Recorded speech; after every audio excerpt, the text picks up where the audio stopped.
नमस्कार दोस्तों, जय श्री श्याम। आज की वीडियो में हम बात करेंगे कि सर हम म्यूचुअल फंड में निवेश कर रहे हैं कि हमारे पोर्टफोलियो में हम एक एएमसी के सभी फंड रख सकते हैं या नहीं। तो देखो, पहली चीज तो ऐसा कोई नियम नहीं है कि एक एएमसी के सारे फंड्स आप नहीं रख सकते हो, लेकिन अगर आप इस तरीके का निवेश करते हो तो फ्यूचर में जाके आपको नुकसान हो सकता है, जिसका डिस्कशन आज की वीडियो में हम करेंगे। इसलिए पूरा वीडियो वॉच करना, बिल्कुल भी स्किप मत करना। अब देखो क्या होता है म्यूचुअल फंड में, अगर हम बात करें ना, ठीक है। अब जैसे मान लेते हैं आपको किसी 5 फंड में निवेश करना है, आपके पोर्टफोलियो में आपको 5 फंड रखने हैं। अब आपका ये बोलना है कि चलो हम नंबर 1 फंड की बात कर लेते हैं। अगर इंडिया में बात करें तो नंबर 1 जो एएमसी है, जो टॉप 1 एएमसी है इंडिया की, उसका नाम आता है एसबीआई का। ठीक है, तो हम मान लेते हैं कि सर हम एसबीआई की एएमसी है, उसके 5 फंड हमारे पोर्टफोलियो में रख लेते हैं। तो क्या सर ये सही रहेगा या गलत रहेगा? तो देखो, ये बिल्कुल ही गलत रहेगा। हम मानते हैं कि एसबीआई की एएमसी है, मार्केट में अच्छा खासा परफॉर्म कर रही है, ठीक है, नंबर 1 पोजीशन पे आती है। लेकिन आप ये वाली बात मत भूलना, जैसे मान लीजिए आपका टारगेट है कि मुझे 30 साल के लिए निवेश करना है। तो अगर आप 30 साल का टारगेट है या 10 साल का, 15 साल का टारगेट है, तो आप ये चीज देखना, कोई सा भी ऐसा फंड उठा के देख लेना जो अभी के टाइम में नंबर 1 पोजीशन पे है।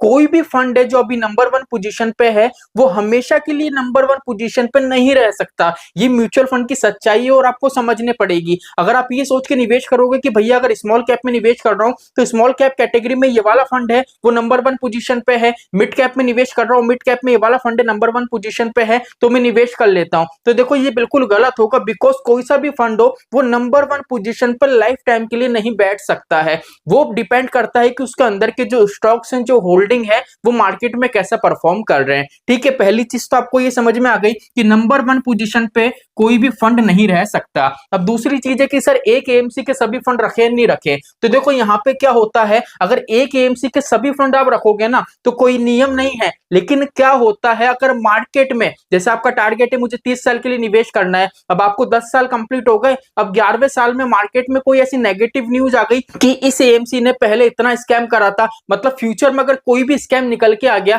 तो उस टाइम क्या होगा, आप कुछ कर नहीं सकते हो। बिकॉज अगर आप पैसा निकालोगे तो आपकी कंपाउंडिंग ब्रेक होगी और आपके पोर्टफोलियो में जितने भी फंड है वो सिर्फ एक एएमसी के हैं। ठीक है, अब एक एएमसी के हैं, अगर सेबी वहां पे एएमसी को कोई जुर्माना लगाती है या किसी भी तरीके का कोई भुगतान करने को बोलती है, तो एएमसी अपनी जेब से पैसा नहीं लगाएगी। वो पैसा कहां से लगाएगी, जितने भी निवेशक है ना, उनकी एनएवी प्राइस डाउन करेगी। अब नॉर्मल सी बात है, अगर एनएवी प्राइस डाउन करेगी ना, तो आपके पोर्टफोलियो में सभी फंड एक एएमसी के होंगे ना, तो वहां पे आपको डाउनफॉल ज्यादा नजर आएगा, नेगेटिव वैल्यू ज्यादा आपको देखने को मिलेगी। यहीं अगर आपके पोर्टफोलियो में 5 फंड है और पांचों फंड अलग अलग एएमसी के हैं, ठीक है, जैसे मान लीजिए 5 में से एक ऐसा फंड है जिसकी फ्यूचर में जाके एएमसी में किसी प्रकार का स्कैम सामने आ गया, लेकिन 4 फंड ऐसे हैं जो अलग अलग एएमसी के हैं, ये बिल्कुल प्रॉपर तरीके से आपको रिटर्न बना के देंगे। अगर स्कैम वाला फंड नीचे भी जा रहा है तो यहां से आपको स्टेबिलिटी प्रोवाइड होगी। इसलिए एक एएमसी में सारे फंड में निवेश करना ये बिल्कुल गलत हो जाता है। पहले की बात करें तो पहले एक फंड का जिसमें फ्रंट रनिंग का स्कैम हुआ था, उसके बाद कुवांट वाला आया, और अभी बात करें तो निप्पॉन का चल रहा है।